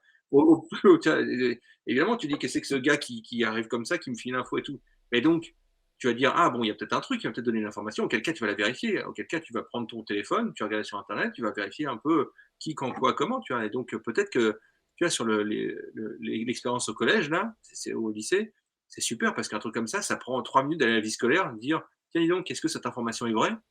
Et puis, personne ne dit, bah non, bon, bah, voilà, en fait, c'est ça, en fait, il faut toujours avoir un doute, et il faut se dire, tiens, on me donne une information, ok, je vais quand même la vérifier. Je vais quand même, tu vois, bon, à part si c'est voilà, voilà. Mais en tout cas, faut toujours vérifier. Un petit coup de fil, une vérification sur Internet, voir plusieurs sources, voir auprès de ses amis. Enfin, voilà. C'est passionnant, c'est passionnant. Perso, quelqu'un qui fait le passe-plat à la FNSEA, j'ai pas envie de l'entendre me parler d'agriculture. Le mec est pas forcément de mauvaise foi, mais il a sympathisé avec un tel, il a touché beaucoup de sous, il aurait envie de recroquer. C'est possible, c'est possible. C'est Et c'est possible. ça, J'ai pas été confronté, mais oui. ouais, Ah, c'est pour ça que non, mais c'est pour ça que c'est intéressant sur l'organisation des rédactions. Parce qu'il y a pas mal de rédactions qui sont détenues par des industriels, par une fortune personnelle, ce genre de choses, voilà. Et c'est surtout important, c'est l'indépendance des rédactions. Est-ce que, au milieu de cette entreprise, parce que les entreprises de presse sont d'abord aussi des entreprises qui doivent gagner de l'argent et ce genre de choses, donc ils doivent se développer, donc voilà. C'est important que les rédactions soient indépendantes, qu'il y ait des chartes d'indépendance dessus, que tu ne puisses pas nommer ou virer un rédacteur en chef comme ça si facilement. Donc, c'est celui-là, c'est hyper important de gérer bien l'indépendance de la rédaction donc c'est un autre débat, mais c'est hyper important. c'est quoi on peut pas virer un rédacteur en chef? Non, mais par exemple, il y a certaines entreprises de presse où le patron, qui serait pas content de la ligne éditoriale, pourrait se dire, tiens, bah, je vire mon rédacteur en chef et puis terminé. Et c'est pour ça qu'il y a de plus en plus de rédactions qui adoptent des chartes d'indépendance pour que la rédaction soit indépendante et qu'on puisse pas, comme ça, nommer un directeur de la rédaction comme ça n'importe comment, ou que le patron, qui soit industriel des fruits et légumes ou des bateaux, puisse pas décider de la ligne éditoriale du titre, en tout cas. Il y a eu le cas il y a pas longtemps d'un média. Bah tiens, ça reprend la question de Ayam. Est-ce qu'il y a encore de l'indépendance et quid du coût de l'indépendance? Eh Tu vois? ben, ouais, ouais, bah, évidemment, il y a encore, et encore une fois, il y a la majorité des journalistes sont indépendants en France, hein. D'ailleurs, c'est, enfin, je veux dire, les journalistes, c'est quand même des gens particuliers, c'est quand même des gens qui revendiquent l'indépendance, ce genre de choses. Et pour ceux qui, pour peu que ce soit un petit peu bon journaliste, va essayer de faire dire quelque chose à un journaliste, le mec qui trale dessus, quoi. Je veux dire, enfin bon, c'est quand même, donc voilà. Donc il y a quand même une majorité d'indépendance en France, mais effectivement, l'indépendance a un coût. C'est-à-dire que et c'est ça qui est bien, là on en parle de Mediapart qui a créé un modèle il y a 10 ans en se lançant, enfin il y a un peu peut-être en se lançant il y a un épisode d'Affaires sensibles. Affaires sensibles, c'est l'émission de France Inter sur la création de Mediapart et tout, et c'est hyper intéressant. Ça reprend la genèse de tout ça. Eux, ils avaient choisi un modèle sur Internet en abonnement sur Internet sans papier à l'époque, et maintenant la méthode fonctionne. Et Mediapart, par exemple, c'est que les abonnements qui font. Donc là, ils sont très indépendants, mais un modèle comme Le Monde, qui sont adossés à un grand groupe industriel, enfin, plusieurs fortunes. Là, la rédaction est quand même indépendante au milieu de tout ça. Donc, effectivement, avoir des. Ça, de toute façon, l'information coûte cher, parce que l'information coûte cher, c'est sûr. Et l'indépendance, ça coûte cher aussi. Mais même par petites touches, tu peux quand même avoir des preuves d'indépendance et ce genre de choses. N'hésitez pas si vous avez des questions. Maxime, tu sais quoi? Il nous reste 20 minutes et on n'a pas évoqué l'évolution de la digitalisation des contenus, des nouvelles façons de communiquer. Donc, ce qu'on va faire, c'est que je te réinviterai, si ça ne te gêne pas. Non, mais pas de souci, pas de souci. Si ça vous gêne pas, allez-y, envoyez médias gratuits versus médias payants. Au final, faut payer. Est-ce que la PQR, là, voilà, on va quand même aller dedans. Est-ce que la PQR peut concurrencer les réseaux sociaux? La question est vaste là, parce que Non, je me permets, PQR, presse quotidienne régionale. Voilà, c'est-à-dire de la presse locale. On va dire, en PQR, on peut dire qu'il y a quoi? Il y a les journaux locaux, départementaux, régionaux, le France 3, région. Ouais, non, ça c'est la télévision, mais quand on presse quotidienne régionale, ça regroupe tous les Ouest France, le Télégramme, La Voix du Nord, le Courrier Picard, Sud-Ouest, Corse Matin, enfin voilà, tous ces titres-là, les dernières nouvelles d'Alsace, voilà, ça regroupe tous ces titres-là qui sont la presse presque historique en France, hein, la presse locale régionale historique en France. Bien souvent des titres qui sont issus de la résistance et qui sont depuis, voilà, comme La Voix du Nord par exemple. Enfin, mais donc tout ça, c'est donc. Est-ce que ça peut concurrencer les réseaux sociaux? Ben en fait, c'est pas, la question est vaste, mais il y a quand même un truc, en tout cas dans la PQR, c'est que par exemple Ouest France, qui est un journal régional, très régional parce qu'ils sont sur quasiment tout l'Ouest, c'est presque si je me trompe pas, enfin vérifier, mais c'est le journal le plus distribué en France, quoi, parce que c'est presque le journal le plus puissant de France, devant le Figaro et le Monde, qui sont quand même des grands titres nationaux. Mais voilà, la PQR, ce qui est très fort, c'est que on a l'impression que c'est quand tu dis comme ça, quand tu cites Ouest France ou La Voix du Nord ou les dernières nouvelles d'Alsace, tu pourrais dire tiens, c'est des titres qui sont moins forts que TF1, France 2 et tout. Pour autant, c'est des rédactions qui sont beaucoup plus puissantes, il y a beaucoup plus de journalistes à La Voix du Nord qu'à TF1 par exemple. Et c'est presque des rédactions qui sont au plus près du terrain. Et donc je pense que la transition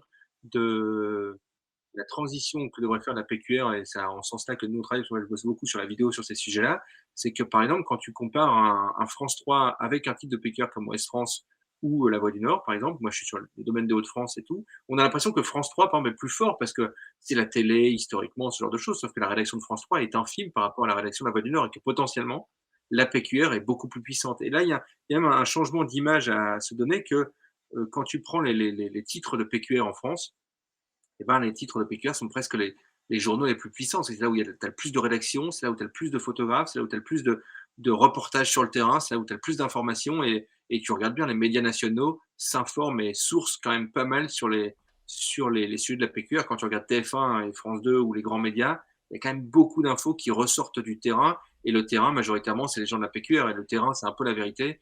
Et donc voilà, c'est pour ça qu'il y a peut-être une notion d'image à travailler. Mais en tout cas, les rédactions des titres de presse quotidienne régionale et de presse hebdomadaire régionale, c'est la même chose, mais les titres qui sont hebdo, sont les rédactions que moi j'estime les plus puissantes en France presque. Et tu penses que, parce que du coup, ce sont les plus puissantes dans la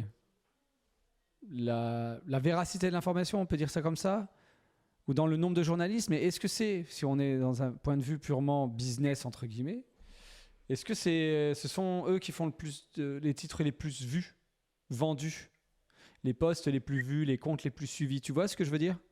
Après, ça dépend effectivement. Tu prends l'audience de La Voix du Nord, elle est moins forte que l'audience du Monde, mais l'audience de La Voix du Nord dans les Hauts-de-France, elle est plus importante que l'audience du Monde dans les Hauts-de-France, tu vois, j'imagine, quoi, tu vois. Et c'est partout pareil comme ça, tu vois. Tu te dis que c'est toujours pareil. Qu'est-ce que tu veux comme information? Est-ce que tu veux de l'information locale, de savoir ce qui se passe au bout de chez moi, ce qui se passe dans le village d'à côté, ce qui se passe dans la ville d'à côté, ce qui se passe dans la région d'à côté? C'est toujours ça, en fait. Donc c'est par rapport à l'information que toi, tu voudrais avoir, mais moi je pense que plus c'est local, plus c'est presque pas puissant, mais enfin, puissant à l'échelle de ton local, en fait, et c'est toujours pareil. Hop là, pardon. Oui, il nous reste un bon petit quart d'heure pour évoquer d'autres choses. Alors, honnêtement, je te dis, on a fait, je sais pas, on a fait un tiers, un quart de ce qu'on s'était dit qu'on ferait peut-être. Mais en même temps, on a commencé à en parler quand même. Concrètement, on ne sait pas. Alors, tu nous as dit ce qu'était ton métier de journaliste. On n'a rien montré de ce que tu faisais, de ce que tu avais fait. Est-ce que. Qu'est-ce que tu préfères faire dans ton métier, tiens, de journaliste, hein. On va pas rentrer dans le responsable vidéo parce que ça, on parle la bouche pleine pour parler que de ça. Moi, ce que je préfère, c'est aller sur le terrain, rencontrer des gens, discuter, grandir aussi, apprendre des choses, être curieux et puis de devoir raconter ces histoires-là, en fait. C'est quand même, quand je rentre le soir et que je raconte ma journée, c'est quand même bien plus passionnant quand j'ai été sur le terrain, quand j'ai rencontré du monde et quand tu as des histoires et tu te dis: «Tiens, mais j'ai découvert ça, j'ai appris ça», enfin même d'un point de vue très personnel, en fait, très même égoïstement, en fait. Apprendre toujours des choses différentes, aller sur le terrain, ça, c'est ce qui est le plus plaisant. Évidemment, des fois, bon, je fais beaucoup plus de réunions, de travail de bureau, tout aussi important pour la gestion du média au quotidien, mais d'un point de vue très personnel, évidemment, aller sur le terrain, rencontrer du monde, découvrir des choses, ça, c'est ce qui est le plus intéressant. Et du coup, une question quand même que j'ai essayé de poser à tout le monde. Qu'est-ce qui sera, selon toi, la plus grande évolution du métier de journaliste dans les 10-20 prochaines années? Vaste question. Ben, ce que je te disais là juste avant, c'est que le métier n'a pas tellement changé, dans le sens où il faut toujours vérifier, et il faut toujours être crédible, fiable et vérifier. Et quand on a fini de vérifier, il faut revérifier et, et aller sur le terrain. Et ça, c'est la vérité. Et, et je pense qu'à l'heure de l'intelligence artificielle, par exemple, ou l'intelligence artificielle générative surtout, où tu peux créer plein de trucs automatiques et en ce sens-là, c'est super en fait, hein, il y a plein de choses qui sont super.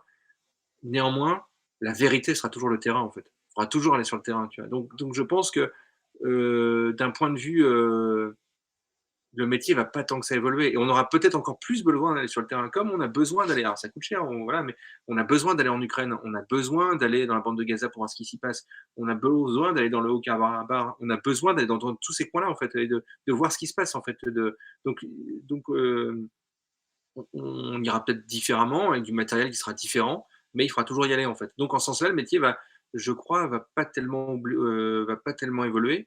La technique va changer, les moyens de diffusion vont changer, la temporalité va encore changer, tu vois? Donc donc en ce sens-là, c'est assez enthousiasmant de te dire que moi, mon métier a encore une fois sur ces aspects-là, a pas tellement changé. C'est-à-dire que je vais sur le terrain toujours comme avant pour, donc ça n'a pas changé. Néanmoins, les techniques d'envoi, de production, de diffusion de l'information ont totalement été bouleversées. Donc on va vivre encore des bouleversements technologiques encore, mais la base du métier ne va pas changer. Voilà. Et en ce sens-là, c'est rassurant et enfin, je pense. Quoi. Alors peut-être que je me trompe complètement. En fait. Peut-être que je te dis ça, puis en fait, sûrement que je me trompe. Mais Moi, je crois que la vérité du métier sera toujours d'aller sur le terrain et de creuser pour voir ce qui s'y passe vraiment. Hmm. Non, non, je voulais justement ton point de vue. Merci Ror, bien bonne fin d'après-midi, bon après-midi à toi et bon courage pour le taf parce que c'est vrai qu'il vient tous les midis, hein. Il est là sur le taf, sur le chat. N'hésitez pas, il nous reste 10 minutes à poser une dernière question à Maxime qui est journaliste. Concrètement, Maxou, est-ce que... Oh tiens, j'ai jamais posé cette question-là à quelqu'un dans On parle la bouche pleine. Si tu pouvais... Alors, me dis pas je resterai journaliste. Si tu devais changer de métier, là, tu reprends ta carrière et tu dis je fais autre chose. Tu peux tout faire. Tout. Tout. Tu as le droit de dire journaliste. Hein. Mais alors, il faudra préciser où et quand et comment. Qu'est-ce que tu ferais? Ah, c'est une bonne question. Alors en tout cas, je sais pas exactement ce que je ferais. Néanmoins, je ferais un métier dans lequel il y a de l'utilité. Alors, tu vas me dire journaliste et tout, voilà, mais voilà. Mais non, mais peut-être moi, un métier où j'ai ce que je fais est déjà une utilité importante pour la société, voilà, mais surtout je fais quelque chose et je produis quelque chose je sais qu'il y en a 2-3 ici qui C'est leaké, c'est leaké. C'est bon, ça a leak, il y a il veut être boulanger, il n'y a pas de problème. Il fait non, mais ouais, mais attends, mais pour un temps, j'ai pensé à ça, tu vois? Mais parce que ce qui est pas mal avec boulanger, c'est que tu fais du pain, puis à la fin de la journée, tu as quelque chose que tu as produit. Évidemment, quand tu fais du journalisme, tu as fait ton reportage et tout, mais moi, actuellement, je fais beaucoup de choses à la fois. On essaie de développer la vidéo, on essaie de développer la diffusion, on essaie de développer le digital, on essaie de développer ceci. Et donc, moi, j'ai l'impression de faire plein de trucs, et ce qui est hyper enthousiasmant, c'est vraiment enthousiasmant, c'est super. Néanmoins, j'ai souvent des petites frustrations de pas aller au bout des choses et de me dire: «Tiens, ouais, sur ce sujet-là, j'ai pas eu le temps d'être le meilleur puisque, il a fallu développer ça». Donc, c'est toute une galaxie qui est ultra enthousiasmante, évidemment, mais qui n'a pas souvent de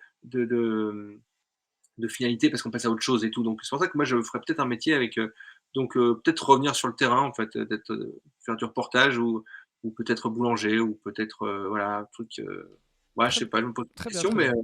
mais voilà. Ça me fait penser à plein d'autres questions. Celle de JPP, il vient d'en poser une, je vais te la poser. En tant que journaliste, alors, je précise, j'ai préparé un peu cette émission avec Maxou, ce podcast, mais il y a des choses que je lui ai pas dit, notamment ces questions-là, et donc on va voir comment il s'en sort. Tu es prêt? Je vais essayer de t'en poser plein. OK. Donc, quel événement tu aurais voulu couvrir en tant que journaliste, ou tu aimerais couvrir? Ce que j'aurais aimé couvrir, c'est peut-être, je sais pas, la chute du mur de Berlin, tu vois? Ou la fin de l'URSS, enfin, je sais pas, je trouvais qu'il y avait un bouillonnement à ce moment-là qui était, il y avait une ouverture, il se passait plein de trucs dans l'histoire de l'Europe et du continent dans ces années-là, et je la trouve absolument, passionnante, et voilà, la construction européenne, enfin tous ces trucs-là, enfin en tout cas la chute du mur de Berlin et la chute de l'URSS, peut-être que ça m'aurait bien plu d'être, de pouvoir aller de pouvoir en être à ce moment-là, voilà. Donc je Des suis né en moments un peu 87. historiques, quoi. Des trucs un peu. Ouais, non, mais voilà, après oui, parce que je pense parce que j'ai vu événement, donc du coup j'ai pensé à ça en me disant que c'est cette période-là, il y avait quand même un truc que je sais pas, ça voulait dire quelque chose sur le monde enfin voilà, je me dis voilà, ça peut-être que Moi, c'est la Coupe du Monde de 98. Voilà. Non. ouais, Autre ouais. question. Si tu pouvais interviewer une personne morte ou vivante, là, maintenant, tu voudrais que ça soit qui? Ah, c'est bon ça. Tain, ça c'est bon. C'est extraordinaire, c'est intéressant. Prends ton Hem, temps parce que JPP, il a dit je l'aurais parié pour les deux. Sur nos réponses. J'ai dit la Coupe du Monde, mais quoi que. ah ouais, Ouais. c'est drôle. Bah, si t'es pas Heu, là comme ça, voilà, c'est pas grave. Moi, je vais essayer d'y réfléchir aussi, tiens. mais là, mais c'est vrai que là, comme ça, tu dis si tu avais n'importe qui à, je sais pas, je me dis quelqu'un qui a fait l'histoire, tu vois? En fait, j'en sais rien. En fait, j'étais en train de réfléchir et en même temps, moi, je sais que dès que j'ai eu en fait, il faudrait pas que quelqu'un que j'admire ou quelque chose comme ça, parce que les 2-3 fois où j'ai interviewé des gens que moi, personnellement, j'aimais bien, je me suis trouvé nul en question. J'étais nul parce que j'avais un côté midinette qui était ridicule et c'était naze. Je me rappelle très bien, j'ai interviewé 2 fois Antoine de Maximi, que j'adorais, enfin, que j'aime toujours autant, tu vois? Et j'ai pas réussi à mettre de côté mon côté professionnel qui devait l'être, en fait, et enfin, je me suis trouvé nul et tout un peu, et donc du coup, il faudrait peut-être pas que j'interviewe, des gens que j'admire, tu vois? Parce que j'allais te répondre Churchill, je sais pas, pour dire, voilà, tu sais, pour savoir ce qui s'est passé, la guerre, enfin, c'est extraordinaire, ou quelqu'un comme ça, mais interviewer quelqu'un, d'important, ça, je serais pas très bon, donc peut-être que faut que je réfléchisse à qui interviewer, mais c'est une question intéressante. Bah, je trouve aussi. Je trouve aussi. Je l'ai piqué à je sais pas qui, hein, j'ai rien inventé. Et Bon, sinon, vous aimez la voiture? Parce que moi, je déteste la voiture. ah ouais, anecdote de fou furieux. Mais ça, Euh, tu la connais oui, celle-là? oui, j'allais te lancer dessus. Tu Je peux la nous raconte raconter, pour s'il vrai. te plaît? Alors, Ouais. rapidement, tu peux nous la raconter si tu veux bien. Et après, on finira avec quand même ton passage. Je t'avais dit en message, je croyais que c'était dans Quotidien, mais non, c'est Charmeroy qui t'a un peu affiché. Ouais. Si vous voulez voir Maxime se faire un peu chambrer par Charmeroy dans C'est à vous, sur France 5, bougez pas, c'est juste à la fin pour terminer. On regardera ça, on rigolera et on se dira au revoir. Ah, raconte la petite anecdote de la voiture, s'il te plaît. L'histoire de la voiture, bah, pas bon, tous les gens qui sont là la connaissent, mais enfin bon, voilà, mais en tout cas, hem, histoire drôle. En fait, William Scheller, un chanteur, tout le monde connaît ou pas, mais en fait qui a des chanteurs français assez connus, voilà, et on avait pour habitude avec mes parents et d'ailleurs mes parents sont allés au ski cette semaine et ils l'ont refait, c'est que quand on montait dans la station de ski, dans la route monte, on avait pour habitude, je sais pas pourquoi, c'est créé, puis après c'est recréé, d'écouter toujours le même album. Parce que pendant un temps, je crois qu'on avait 2-3 albums dans la 2-3 CD dans la voiture, on écoutait toujours la même chose. Et donc on mettait William Sheller, c'est devenu une espèce de tradition familiale, on met William Sheller, et mes parents, ils sont allés la semaine dernière, ils nous ont envoyé une vidéo de William Sheller dans la voiture. Et donc, un jour, j'ai l'occasion d'assister à un concert de William Sheller pour un reportage, quelques images là, et puis je l'interview juste après. J'interview, machin, là je reste assez, enfin, voilà, les questions étaient assez convenues, donc bon, bah voilà, c'était pas non plus trop compliqué. Et une fois que l'interview se termine, je coupe, et puis je lui dis, je lui raconte un peu cette histoire-là. Alors j'enjolive un peu parce que je raconte pas que quand on montait au ski, on mettait le CD parce qu'on avait que ça dans la voiture. J'enjolive un peu en lui racontant que, je sais pas, je me trouve pas mal à ce moment-là. J'explique que pour nous, William Sheller, c'est la musique des vacances et enfin, je lui explique que c'est la bande son de l'aventure pour nous, quoi, pour notre famille, quoi. Et donc, enfin, vraiment, j'ai l'impression que je raconte ça vachement bien, quoi. Et lui me regarde un peu l'air, il y a rien dedans, quoi, dans le regard. Il me dit: «Ah, c'est marrant parce que moi je déteste la voiture», et il se casse. Voilà. Voilà, et donc je suis resté ça qu'on C'est voilà. magique. Alors Pardon, que c'est c'était horrible. William Sheller, c'était l'ode à l'aventure, et là, voilà. Avant de regarder cette petit extrait, tu vas faire le petit exercice de j'invite quelqu'un à venir à participer on parle la bouche pleine. Donc tu regardes la caméra, tu t'adresses directement à lui. Bah, Et tu... directement? Ah oui, oui, oui, oui, oui. Tu lui dis écoute, machin, je sais pas si ça va être machin, hein. Monsieur Intel, il faut que tu viennes dans ce podcast en direct parce que, il faut que vous veniez. Bah, je t'ai même pas expliqué qui c'était, du coup. Si, tu m'as dit. Tu m'as même Ouais, je t'ai envoyé dit des à liens. toi, mais non, on l'a pas dit là, du coup. Ah bah non, tu le fais et après tu m'expliques. OK, Et après d'accord. tu expliques. Ok. OK, très bien. Attends, Georges, c'est parti, c'est quand tu veux. OK. Salut Jean-Baptiste, c'est Maxime. J'espère que tu te souviens de moi. Maxime de WeHo. Écoute, là, je suis en direct sur Twitch avec un gars qui s'appelle Toutoun Stream. C'est vachement bien, il interviewe des gens, on discute pendant qu'on mange, c'est vachement sympa, c'est super intéressant, sauf qu'en fait, il interviewe que des gens qui sont dans l'incom, qui sont dans le journalisme, qui sont dans les médias, et ça parle toujours que de médias et ce genre de choses. Et je me suis dit que ce serait pas mal de t'inviter, toi, pour discuter avec lui, de raconter un peu ce que c'était que la vraie vie, la nature, la forêt, les champignons. Et voilà, je pense que tu pourrais bien discuter avec Toutoun et nous raconter ta vie et la vraie vie en forêt. Voilà, bisous, à bientôt. Ça te va? Qu'est-ce que t'es fort. On est d'accord, mettez un max de GG dans le chat, c'est pas possible. Il est trop fort. Donc voilà, mais ça se trouve, Que il des voudra métiers pas. qui servent à rien, oui, tout à fait. Donc, je peux dire qui c'est. Ouais, il s'appelle, il s'appelle Jean-Baptiste Coquelard, et c'est un type que j'ai interviewé, et surtout avant de l'interviewer d'ailleurs, en fait, c'est un pharmacien qui habite pas très loin ici dans la région de France, pas très loin du Cateau-Cambrésis. Le Cateau-Cambrésis, c'est la ville de Matisse d'ailleurs, il y a un musée Matisse et qui est extraordinaire. Donc c'est pas très loin de l'Avesnois, c'est dans le nord de la France, et il est pharmacien, il est spécialiste des champignons, et il Pardon. a écrit un bouquin. Pardon? Jean-Baptiste Poquelin, il nous fout de notre gueule. Coquelin, il s'appelle vraiment Jean-Baptiste Coquelin, j'y ai pensé aussi. Il s'appelle Jean-Baptiste Coquelard. Ah, Et Coquelin, d'accord.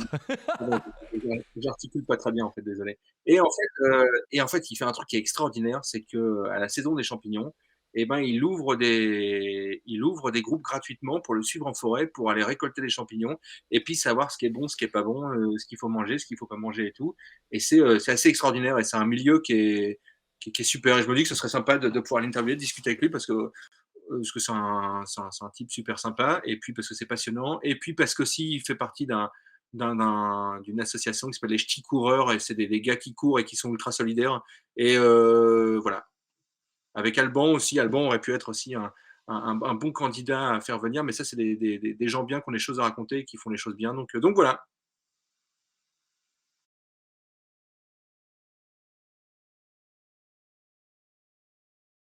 Est-ce qu'on a été coupé? J'ai l'impression qu'on a perdu Antoine. Ou j'ai l'impression qu'on a. Parce que il fait partie d'une Tout de association. suite. Voilà, excusez-moi, vous m'aviez perdu. Oui, je t'avais perdu, ouais, du Oui, coup, oui, voilà. mais tout le monde, hein, vous étiez là. Nope, t'es toujours là. Antoine a disparu. Il était là, il était figé. Il buvait tes paroles. Il buvait tes paroles. Je buvais les paroles de Maxou. J'étais en train de préparer la fête du hareng roi d'Étaples-sur-Mer. Voilà, si vous voulez tout savoir. Est-ce que je peux raconter l'histoire quand même? Comment? Est-ce que je peux raconter l'histoire, un petit peu de contexte? Oui, vas-y, raconte l'histoire et après on regarde. Euh, Donc pour la chaîne de télé WEO, la chaîne des Hauts-de-France, j'anime un peu de temps en temps quelques émissions et là, en fait, j'anime des directs, en fait, sur la fête du hareng et c'est marrant parce que Bertrand Chameroy, il nous a un peu repérés, en fait. Il regarde souvent la chaîne de télé WEO, notamment pour se foutre de la gueule un peu gentiment, toujours de Michel Pruvot, qui est l'accordéoniste de WEO, mais souvent, il repère ça, en fait et à un moment, moi, je tourne l'émission et vous allez voir, enfin, je surjoue un peu le côté, complètement ravi de la crèche sur les harengs parce que je dois dire, même personnellement, j'étais très content d'y être parce que c'est quand même une super fête. En fait. On fait griller du hareng, on les mange et il y a de la musique et dans avec des gens sympas, donc c'est quand même assez plaisant à faire. Hein, c'est quand même pas du, hein, voilà. Donc c'est cool. Et donc je surjouais un peu. On va manger des harengs, c'est trop cool, c'est trop cool. Enfin vraiment, j'ai un peu surjoué. Et à un moment, je me suis dit, oh pétard, je pense que si il regarde, si les gars qui sont chargés, parce que je pense pas que ce soit lui qui regarde toutes les émissions, mais les gars qui bossent avec lui, ils vont voir ça, je me dis, je pourrais terminer dedans. Quoi. Tu as pensé pendant, c'est vrai? À un moment, je me suis dit, j'exagère tellement, voilà. Et là où je suis assez content finalement, c'est qu'il y a un moment qui est un peu ridiculous dans les interviews que je fais. Et c'est à ce moment-là où je me suis dit, putain, mais si on se fait gauler, je vais quand même passer pour un con. De temps en temps, on passe sur le zapping de France 5. Et je me suis dit, oh là là, mais ce moment-là, si jamais c'est repris, je vais quand même franchement passer pour un con. Et donc, c'était l'émission on était en direct toute la journée par un bloc de 12 minutes. J'ai fait 4-5 directs de 12 minutes. Et donc, ils n'ont pas tout vu, en fait. Et donc, je suis assez rassuré parce que le moment le plus ridicule ils l'ont pas vu, en fait. Donc, ils ont vu des moments qui étaient marrants, qui étaient un peu surjoués, mais ils n'ont pas vu les moments les plus ridicules. Donc, ça, c'est assez rassurant. Voilà. Je tiens à préciser quand même que là, on va voir un direct. C'est dur de faire du direct. En plus, je sais pas combien de fois tu en as fait pendant 12 minutes, mais ce jour-là, Maxime fait aussi plein d'autres choses dont on n'a pas parlé, notamment En vrai, c'est bon, parce que quand il mange, il dit dans la vraie vie, En vrai, c'est bon. Et il a une émission culinaire qui s'appelle En vrai, c'est bon, qui est trop bien. Allez la voir. Je vais vous mettre peut-être un lien dans la description du replay. On parlera de tout ça quand on refera un deuxième. On parle de la bouche pleine, Maxou. On va regarder quand même. La fête du hareng roi, parce que je veux dire, à un moment donné. Exactement, la fête du hareng roi à Étaples-sur-Mer, un beau rendez-vous de la région de France, c'est vraiment canon. Est-ce que tu peux nous faire le lancement du sujet là qu'on va voir en tant que bon journaliste? En tant que bon journaliste, je sais pas si je suis bon. Eh bien voilà, la fête du hareng roi sur WEO, ça a donné une belle couverture par France 5 et Bertrand Chameroy, qui s'est un peu foutu gentiment de la gueule de la chaîne de télé WEO, mais surtout du journaliste qui était sur place, en l'occurrence moi, qui était là pour, vous allez voir, bouffer du hareng et qui était très content d'être là et qui l'a montré à la télé et ça a fait une séquence rythmée, rigolote. Voilà. Un miam à ce miam, ce qui nous donne miam, le hareng. Transition célébrée ce week-end à Étaples-sur-Mer. On connaissait Où est Charlie, nous avons découvert. Vous avez bien le son? Où est Michel, Michael, l'organisateur. On va tout goûter. On va en goûter avec Arnaud. Où est-ce qu'on peut goûter là? On va goûter le hareng. Est-ce qu'on peut se goûter un petit hareng? C'est pas ce magnéto. Il va falloir aussi qu'on goûte. Maintenant, allô. on goûte le hareng fumé. Il faut quand même goûter. Essaye de tout goûter avec Arnaud. On en a mangé grillé, on en a mangé fumé. Allô. Merci. Alors, je vais couper là parce que c'est rigolo de se moquer, mon cher Laurent Chameroy, mais quand on sait pas lancer des magnétos, eh ben on arrête de se moquer des télévisions régionales. Je plaisante bien sûr, mais voilà, ils sont quand même foirés. Je le remets. C'est quand même très drôle, c'est que moi j'ai eu plein de retours après ça. On m'a envoyé plein de textos. Ah putain, je t'ai vu sur France 5 et tout. Donc c'est quand même que tu vois, encore une fois, c'est que la télé est de toute tranche d'âge. Hein, donc c'est que la télé est quand même bien regardée encore. C'est vrai. Oui, il s'appelle Bertrand. Alors attendez, sachant que la petite histoire, c'est que c'est ma mère qui m'a envoyé un extrait sur WhatsApp. Flo, c'est sa daronne qui lui a envoyé. Laurent Chameroy, il le vit bien. Ok, pardon. Ok, je me fais chambrer, je suis un peu fatigué, je suis désolé, je me suis réveillé à 5h, en ce moment je dors pas. Bon, on remet parce que c'est très drôle. Excusez-moi, c'est parti. Merci à tous. Oh, quelle autorité. C'est le magnéto, ouais, j'aurais dû écrire une lettre comme le patron de Coca. C'est le magnéto 16 qui concerne Michael qu'on cherche. Alors on va essayer de trouver Michael, on va essayer de le trouver. Hein. Alors Michael, il est un petit peu difficile à trouver. On a monsieur le maire là-bas si vous souhaitez. On ira le voir tout à l'heure monsieur le maire, attention, à la recherche de Michael. Est-ce que tu sais où est Michael? Bon attendez, hop. Michael, venez avec moi. Alors le magnéto d'après, on l'a déjà vu, mais on va quand même le revoir pour ceux qui l'ont pas vu, parce que le journaliste de WEO était clairement là pour se taper la cloche copieusement. On va c'est tout vrai, goûter. On va en goûter avec Arnaud. Où est-ce qu'on peut goûter là? On va goûter le hareng. Hein. Est-ce qu'on peut se goûter un petit hareng? On s'est dit, on va tout goûter. On va tout goûter. Il va falloir aussi qu'on goûte. Hein. Maintenant, il faudra qu'on goûte le hareng fumé. Il faut quand même goûter. On essaie de tout goûter avec Arnaud. On en a mangé grillé, on en a mangé fumé. On retournera aussi un peu plus tard. On remanger. On ira goûter tout à l'heure. Les harengs saumon fumé, ça, on ira goûter. Le fromage ici à gauche, ça, on ira goûter aussi évidemment. La farande de laisser, on ira la goûter. La Fiat Punto, on est complètement sorti du truc. Arrêtez de manger, monsieur, vous allez exploser. Puis est arrivé ce qui devait arriver. Le C'est un peu gros, là. coup de barre de digestion. Résultat, le journaliste n'avait plus rien à raconter. Jusque 4 tonnes de harengs durant tout le week-end. Ah, c'est vraiment la fête du hareng roi. Hein. Ok. Et ensuite, voilà, des exposants un peu partout. Ouais. C'est le week-end de la fête du hareng. Hein. Voilà son hareng, lui, comme il est. Ah. Super. Il est au bout du... C'est drôle. C'est horrible parce que je me mets à ta place. Génial. On referme ces actualités avec un spa auditif. Pour débuter la semaine, Patrick va adorer. C'est mon petit bonbon chaque année à la même période. Les présentations des prétendantes au... Bref, c'était gentillé. En vrai, bon. Oui, non, mais voilà, c'est sympa. C'est bien monté, c'est pas méchant. Ça me fait rire. Et ça me fait rire parce que je te connais très bien, parce qu'on l'a pas dit. Bon, voilà, il y a que des gens qui nous connaissent qui sont là encore. Et encore, non, parce que je crois qu'il y a une majorité silencieuse là, hein, sur Twitch. Hein. Oui, on a été entre 8 et 9 en moyenne tout le long. Et il y a 3-4 personnes qui ont parlé.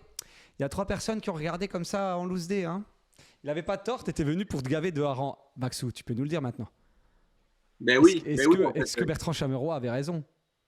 Mais oui, en vrai, oui. Cela dit, j'en ai pas mangé tant que ça, malheureusement, mais par contre, j'ai vraiment tout goûté. Il y avait du saumon fumé qui était extraordinaire. Ça, ils l'ont pas montré. Il y avait du fromage aussi qui était pas mauvais. Il y avait des harengs, il y avait plein de trucs et j'ai pas mal bouloté en vrai. Bon, en vrai, c'est rigolo, mais il te montre ça. Et combien t'as fait de direct ce jour-ci? Je sais pas, j'en ai fait 4 ou 5 de 12 minutes. Bah voilà, donc tu es obligé de redire les mêmes mots parce que la personne qui arrive dans le 4e, il n'a pas vu les 3 premiers, donc tu redis effectivement, il y a du hareng, Oui, on va goûter, tu vois. C'est logique. Et puis c'est du direct, il faut meubler, c'est 12 minutes. Mais bon, après, c'est le jeu, hein. De toute façon, voilà, c'est rigolo. Mais quand tu m'as montré ça en janvier quand tu es venu, rien que là, je rigole. Il avait pas tort, oui.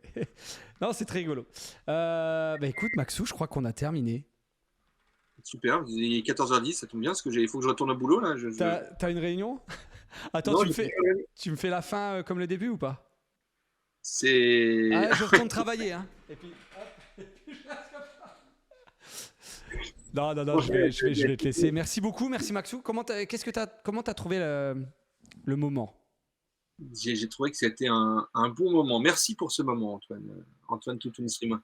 C'est chouette. Merci à toi, merci à toi. J'avoue, j'étais un peu stressé, tu vois, parce qu'autant passer à la télé, mais là, tu vois, je me suis dit, il faut causer pendant 1h30, et puis j'espère que je vais pas dire de conneries. Et puis, j'espère que ça va être intéressant. Enfin, tu sais, on sait jamais, quoi. Tu sais, t'en as pas dit. C'était intéressant. Et merci parce que moi, je peux t'écouter parler de ton métier pendant des heures. Et il en manque un peu, comme dirait JPP. C'est trop court. Bah oui, c'est un peu trop court. Mais je vais aussi devoir y aller. C'est trop agréable de parler de soi et d'écouter les amis parler sérieusement.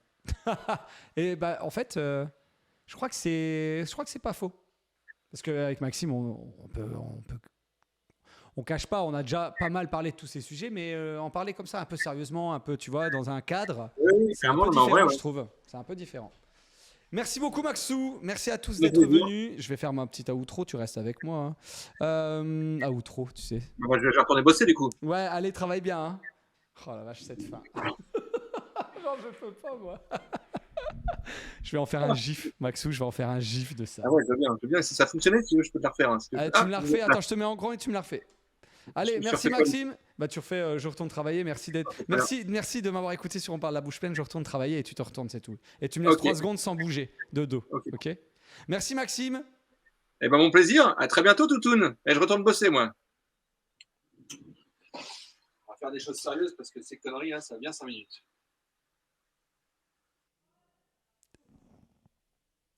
Oh, si t'étais allé sur YouPorn, ça aurait été magique. C'est pas possible. J'ai failli couper le live direct. Sans rien dire, sans rien revoir, juste en faisant on finit là-dessus, ça aurait été bijou. Mais j'ai pas osé. Merci à tous. Vous pourrez retrouver. Là, je fais pour la rediff. Donc, cette vidéo est en rediff. Suivez-moi sur les réseaux sociaux, ils sont en description. Et n'hésitez pas surtout à venir me dire que vous voulez participer à cette émission. Je peux annoncer le prochain invité. Je peux normalement annoncer que nous parlerons de podcast dans 2 semaines, si tout se passe bien. Une entreprise de podcast, d'entreprise justement. Voilà. Donc on va parler de podcast, l'évolution des podcasts, la multiplication des podcasts, on peut dire ça comme ça. Et le fait que ça se développe beaucoup. Merci à tous d'être venus sur On parle la bouche pleine. On se retrouve lundi pour un nouveau stream plus classique. Merci encore Maxou. On se retrouve bientôt, j'espère, en physique, en réel. C'est un peu comme faire son Colors. J'ai fait mon Toutoon stream. Exactement, et tu peux le dire. Dites-le à vos amis. Ouais, JPP, ce sera une surprise. Je crois que tu connais cette personne. Peut-être, tu n'as jamais bossé avec, peut-être, mais tu connais de nom. Toi, Maxou, tu connais. Gros bisous, je vous lance le générique dans votre face. Et puis, à bientôt. Salut, salut. Et on parle pas la bouche pleine, hein? Ah bah si, en fait, ici tu peux. C'est le principe. Ah bah vas-y alors.